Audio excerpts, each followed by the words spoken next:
I'm going to speak on what I call the two hearts entwined. If you had to locate the source of love in the body, you'd probably point to your physical heart. From time immemorial, the physical heart has been considered the seat of love by philosophers, poets, artists, novelists, singers, religious leaders, and spiritual teachers. We all know that the physical heart is the center of the circulatory system, which provides nourishment to the body. Many believe the heart is a pump.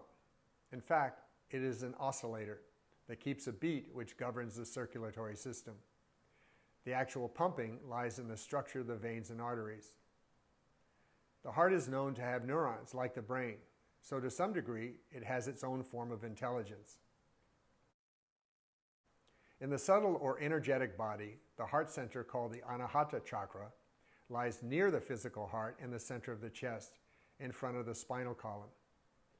When balanced, it is said to be the location of emotions like joy, kindness, patience, love, harmony, compassion, purity, forgiveness. And when unbalanced, emotions like lustfulness, hope, anxiety, possessiveness, arrogance, and defiance. Anahata means unstruck, a term which reminds me of the famous Zen koan, the sound of one hand clapping. That is the sound of no sound. This chakra is one of the three major gates in the subtle body on the journey to liberation. To sustainably pass through this gate, it must be both fully open and balanced. The practice of heartfulness opens the heart chakra and removes mental and emotional impressions that hinder progress on the spiritual path. Chanting the divine name opens the heart chakra. The divine name varies according to culture and spiritual tradition. In India, such chants come in the form of mantras or sacred sounds. Chanting has an emotional content, much like singing, but it transcends singing. Chanting must be conducted with great devotion to every syllable, as well as the meaning of the chant. This is not so easy to do. The more selfless the devotion, the better. That is, subtle thoughts like, please help me be happy and feel good about myself, don't arise. The Anahata chakra is sometimes called the lower heart. It resonates with the world we live in. That is, it harmonizes what is immanent or tangible. It is full of expression, and for that reason, most people believe it is the one and only heart. In fact, there are two. The higher heart resides in the Sahasrara chakra at the crown of the head. It is the unifying principle of all existence. Within this thousand-petaled lotus lies the experience of unity consciousness, where you realize that all is one. It is the doorway to the transcendent as well as the seat of unconditional love, a powerful altered state of consciousness. As mentioned earlier, the crown mudra or Akatha triangle sits in the center of this lotus. This structure not only represents all existence, it gives power to the lower heart. In short, you can't feel a loving connection with yourself or anyone else for that matter, unless that deep unifying principle is present. It's the mind that is selective. Otherwise, we'd feel unconditional love for everyone and everything. Through the activation of the Akatha triangle, also called the Guru chakra, the lower heart and higher heart eventually merge. They become entwined. Transcendence is realized through immanence, and the immanent through the transcendent. The great Indian yoga master and saint who granted me the vision of the crown mudra is called Bhagwan Nityananda.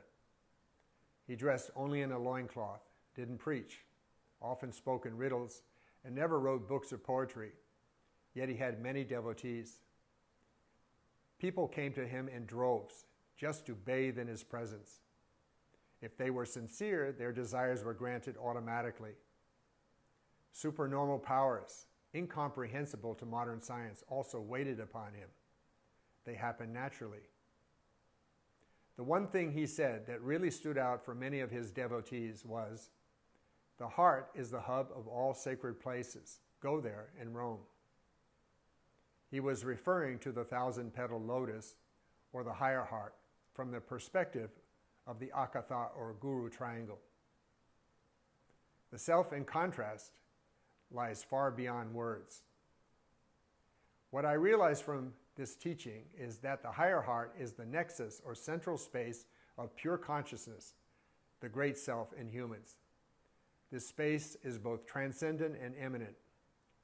We must learn to roam freely within this space, not becoming attached to anything. In this way, we experience unconditional love and realize that all is truly one. In such a state, there are no attachments. The words sacred places suggest that within any phenomena, such as an object, feeling, word, thought, situation, and so on, lies a sacred temple to the Great Self. We just need to recognize it.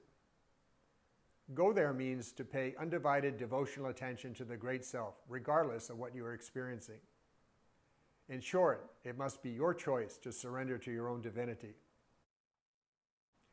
The practices of mindfulness, heartfulness, and playfulness are all included in his words. Additionally, the Heart Hub is practically revealed to us through practices like meditation, chanting, and selfless service. When you hear all of the above, you may think I'm flying in some ethereal realm that's wholly disconnected from everyday reality. It's not.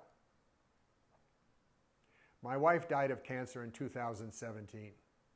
A couple of months before she passed, I saw her sitting at the dining room table concerned. I asked her what was bothering her. She said, "I'm worried about my family and my 2 daughters when I'm gone. What can I do?" My initial advice was in line with what I've been talking about here.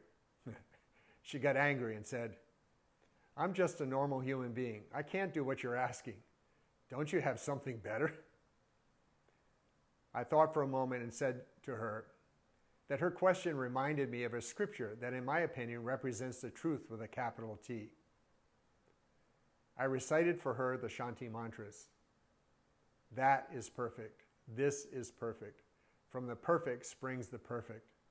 If the perfect is taken from the perfect remains. Om, peace, peace, peace. I said, if she can really understand these words, there is no need to control anything, including death. I felt a light go off inside her. A couple of days later, she called us all together and said she wanted to change her name to Shanti, which was translated by the poet T.S. Eliot as the peace which passes all understanding. We all called her Shanti from then on. Once she had gotten it, her understanding of esoteric yogic principles became easy.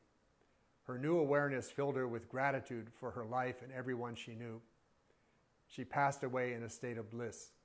In short, all it takes is clear insight, which we can all achieve when the mind settles down and we take time to listen to our hearts. All the answers we need lie within the deep silence space of the heart. Thank you for listening. Namaste.